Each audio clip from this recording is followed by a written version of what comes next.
राधे राधे गुरुजी। जी। गुरुजी मैं कमाती बहुत हूँ, एक्चुअली पैसा बचता नहीं है। कहाँ चला जाता है?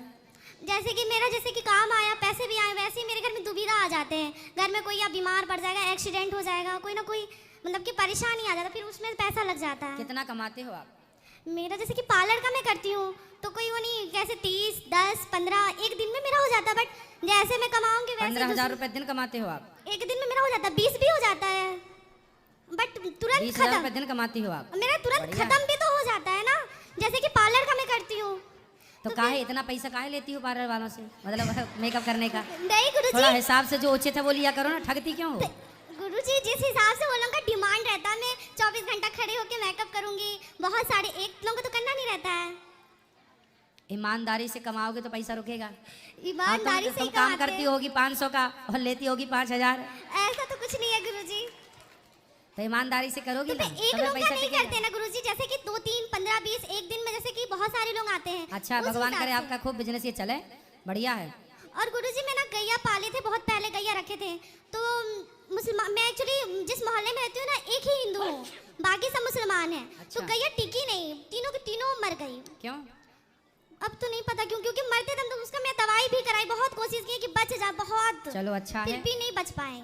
आप गौ माता की सेवा करते हैं, बहुत अच्छी बात है। आपने प्रश्न किया कि पैसा नहीं बचता। हाँ। आप ऐसा किया करो कि पैसा जितना भी कमाया करो, उसमें से कुछ हिस्सा पैसे से समाज की सेवा में लगाया करो। जब हम धन कमाते हैं तो वो कमाया हुआ धन अशुद्ध होता है, पता नहीं कौन किस तरह से लाके आपको दे रहा है, फिर उसे शुद्ध करना पड़ता है। कैसे शुद्ध? जैसे हम इनकम जो भी कमाते हैं ना, तो सरकार को टैक्स देना पड़ता है, जिसको इनकम टैक्स बोलते हैं। यदि टैक्स दिया हमने 100 रुपये में 30 रुपये टैक्स देना पड़ता है, भारत में 30% टैक्स है। यदि 30 रुपये आपने दिए तो वो 70 रुपये आपके एक नंबर के हो जाते हैं। उसी प्रकार जो भी आप कमाया करो उसमें से 5%, सरकार तो 30% लेती है, पर 5% आप समाज की सेवा में, परोपकार में खर्च करोगी तो आपका पैसा टिकना स्टार्ट हो जाएगा। जब हम धन को धर्म से जोड़ते हैं तो वो पैसा पवित्र हो जाता है, शुद्ध हो जाता है, और शुद्ध पैसा फिर हमें फलता है। अब उसके चक्कर में 5% ना निकालने के चक्कर में पूरा चला जा रहा है। तो समाज की सेवा कीजिए। पैसे कमाते हो, 20,000 रुपये कमा रही हो आप, मतलब बहुत अच्छा कमा रही हो, बहुत अच्छा है आपका काम, लेकिन उससे कुछ समाज की सेवा करो। गुरुजी पितृदोष बच्चों को लगता है, जैसे कि हमारे दादाजी डेट कर गए थे, तो कोई पंडित जी से हम लोग दिखाए तो बोलते हैं कि पितृदोष लग गया है। तो पितरों के लिए भागवत जी का पाठ करा लो, वहाँ जाके श्राद्ध कर लो, पिंडदान कर लो गया जी, इससे पितृदोष से निवृत्ति भी हो जाती है। राधे राधे गुरुजी। खुश रहिए। राधे राधे गुरुजी। हम जी। इन्हीं की मम्मी हैं, कमाती है उतना, खर्च भी करती है उसी हिसाब से। पिछले महीने खाटू श्याम से कौन सा काटू श्याम से, खाटू श्याम, सॉरी खाटू, जल्दी में थोड़ा मिस्टेक हो गया।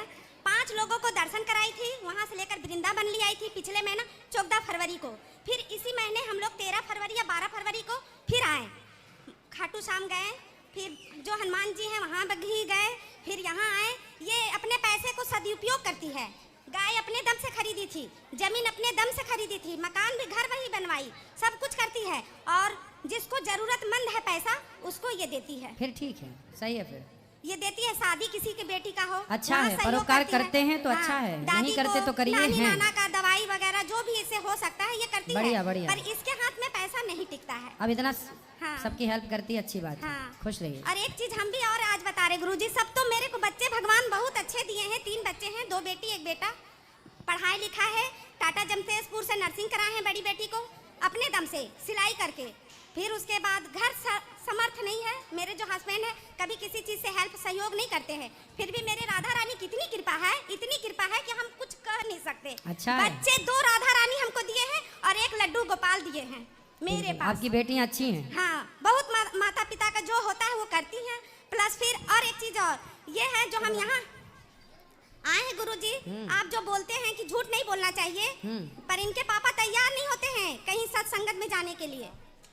अच्छा है, अच्छे हैं। तो आपके पति कहाँ आए हैं? नहीं आए हैं, उनको पसंद ही नहीं। हम लोग उनसे झूठ बोल के आए हैं और टीवी में देख रहे होंगे तो फिर हम लोग की मिलेगी। हाँ, तो काहे बुराई कर रही हो? हाँ, ये सच बता रहे हैं, इसलिए तो ये सब हम लोग को झूठ बोलना चाहिए कि नहीं? ठीक है, सत्संगत में आ जाते हैं झूठ बोल के। सत्संग करो, अच्छी बात। सुनो, हाँ। कुछ प्रश्न है आपका? ओ भैया, ठीक है, मैं ये सबको राधे मौका राधे। दो। सुनो, कोई प्रश्न पूछो, कुछ बात करें। राधे राधे गुरुजी। खुश रहिए। आपके श्री चरणों में कोटि कोटि प्रणाम। जी, गुरुजी, हम राधा रानी ले गए थे और लड्डू गोपाल ले गए थे।